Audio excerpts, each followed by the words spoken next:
Hello, once again. Welcome to the Legacy Guard. This is Draco Argenum, and I'm here with Taurus Crimson and Porglord. Hello, hello. Afternoon. And today we are following up on our prior video regarding the fiscal end of year for Lucasfilm over at Disney, which is due to come up September 27th of 2018. We've got some pretty big predictions about announcements that'll come around that time. Taurus, would you like to begin, sir? I would indeed.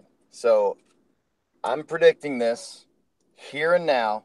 You heard it here first on the Legacy Guard. Um, Sometime between now and September 27th, we are going to get an announcement that Jon Favreau is going to be announced as Lucasfilm president, and Dave Filoni will be promoted to head of story group. And here's why I believe this. Now, Jon Favreau has kind of flown under the radar over the years. He hasn't been one of the huge blockbuster name directors, along with the likes of a Spielberg or a Michael Bay, regardless of how good his movies are. He hasn't really been kind of in those conversations, but he has slowly been building an extremely impressive resume as an actor, a producer, a director. So I was going to kind of run down some of the things he's done. So he started acting in 1992. He was D-Bob in the movie Rudy in 1993. He wrote and produced the movie Swingers in 1996. And he continued to act until 2001 when he wrote, produced, and directed the movie Made. Now, a lot of people don't know that he was actually the director of Elf, the extremely popular Christmas movie starring Will Ferrell. And then, for those who are fans of the MCU, he produced and directed Iron Man 1 and 2 in 2008 and 2010, respectively. He directed the live action Jungle Book in 2016 and is working on a live action production of The Lion King. Now, he's also directed episodes of The Office, The Orville, amongst many other TV series, and he voiced Pre Vizsla on Clone Wars. So, he's worked in TV, he's worked in film, he's acted, he's directed, he's produced in multiple genres. He has a great standing relationship with Disney. Obviously, worked in the MCU. He's doing their live action adaptations of their Disney classic animated series, and he has worked with Star Wars before on Clone Wars. So he has a relationship with Dave Filoni. And for those of you who haven't seen, Lucasfilm put out a trailer 2 weeks ago, I believe, that had the ending was a voiceover by Dave Filoni, and the last scene of the trailer was Dave Filoni reaching out and grabbing a fan's hand on the red carpet. Later that day, or somewhere within a day or two of that being released, Jon Favreau posted a picture of himself and Dave Filoni standing together in front of Skywalker Ranch.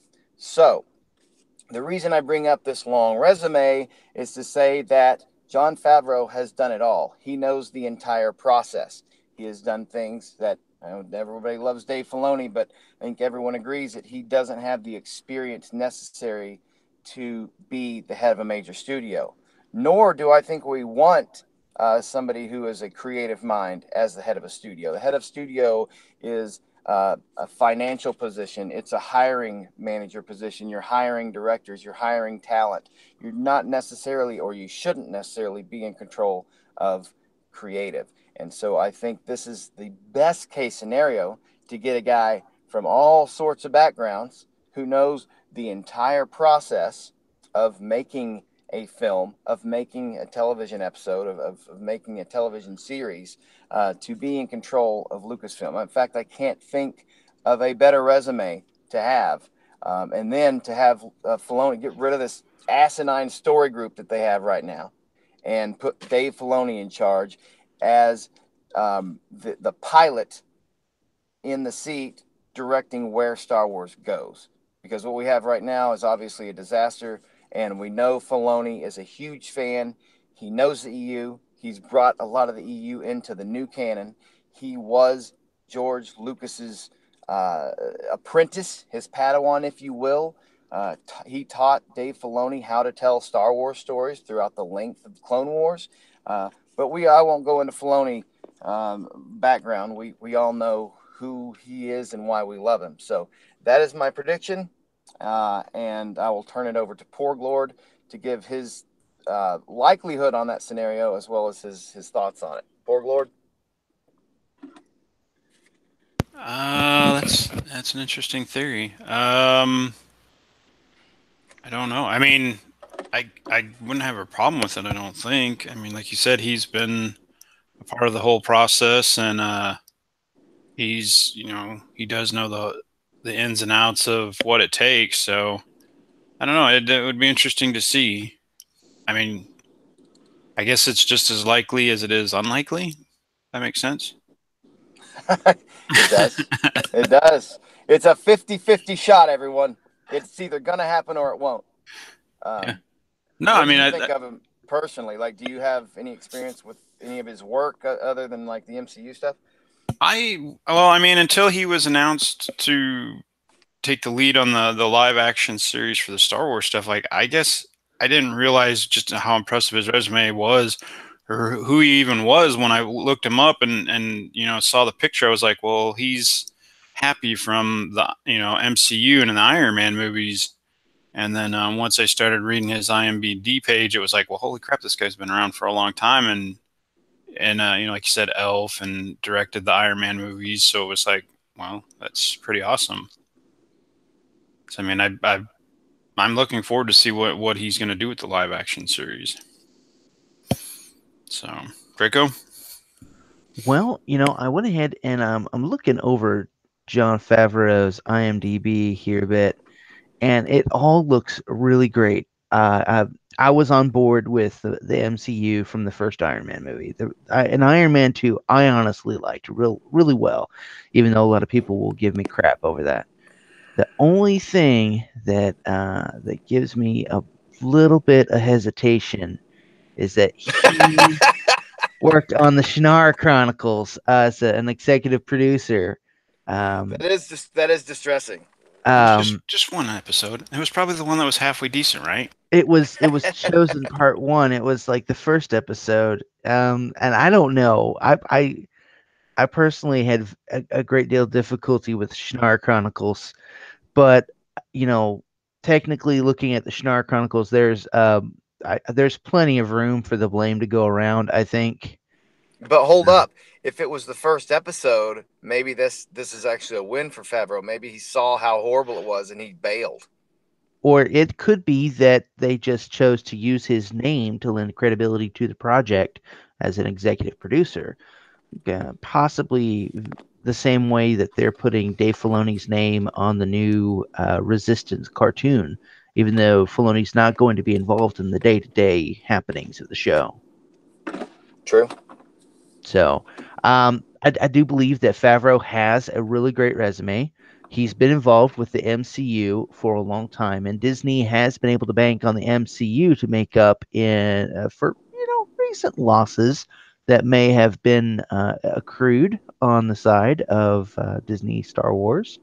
So I don't know. I think that if you're going to have someone who's been involved, he's in a really great position to have been, like you say, either just as Filoni was Padawan to George Lucas, perhaps Favreau has been taken on as Padawan for the great director and master of the MCU. I don't. It's not outside of the realm of possibility, and I think it'd be possibly a really great move. So we'd have the F and F, the Fast and Furious of Disney Star Wars. There we have it. We have a 50-50 chance of this happening. But I disagree. I say there's a 99.9% chance of this happening. I think it's already happened, and I think we're going to hear about it between now and September 27th. I don't know what else to say, gentlemen. That's all I've got. Well, if they make that announcement, then I wonder what that's going to do for the live action series, because supposedly he's writing the story for that. And I mean, I haven't heard anything that says that they've finished that process or even started like casting and stuff. So I mean, it seems like if he were to be announced as the head of the studio, that would be a little worrisome that it may take away from him on that. So I wonder if they would have somebody in line to take over that project. Well, it seems to me that fiscal end of year occurs on the 27th, so any announcement isn't going to occur until the 28th or later, in my mind. And that gives another month for Favreau to work on his pet project, the live action Star Wars. But I do believe that if you have Filoni coming in, who's going to be head of creative, and he's going to make sure that everything is running by the books as according to the storyline that should be run, and any project that's in the works now is potentially on the chopping block if you have another head of creative coming in. Whether it's a Jon Favreau live action series, which may or may not be set on Mandalore or among Mandalorians, or whether it's a Rian Johnson 3-part trilogy, which may or may not be taking part in some part of the galaxy. So, Well, I think to Porglord's point there, if Favreau's promoted to head of Lucasfilm, I do think someone would have to take over as showrunner of the live action series. Now, who's to say Favreau didn't write? What happens in a lot of TV series is the showrunners write the pilot episode and then kind of hand it off to a stable of writers. So maybe he's written the pilot or the pilot and a couple of episodes in the first season. And so really it's just a matter of, maybe he's approved kind of the look and the overall kind of concept of the show. And it's just a matter of somebody stepping into his shoes. Now, what could be interesting is if that person was Dave Filoni, because I don't know if Story Group, I'm sure that is a full-time job, but it could be interesting if Filoni was showrunner on a live action series, because that would give him some live action credibility. And so we'll see. all right, well, there you have it, ladies and gentlemen. We've got the predictions for end of fiscal year 2018 here on the Legacy Guard. So we'll have our answer end of September, beginning October. You heard it first. Filoni and Favreau. Favreau for president of Lucasfilm. Filoni for vice president, head of creative. Thank you all for joining us. This has been Draco Argentum. Taurus Crimson. Porglord. And that was the first time. Quit riding that mute button. And I love the mute button. Oh, that's unfortunate. And join us next time for some more information. If you liked our video, please like and subscribe. And remember, be kind. Live long and prosper. And may the force be with you.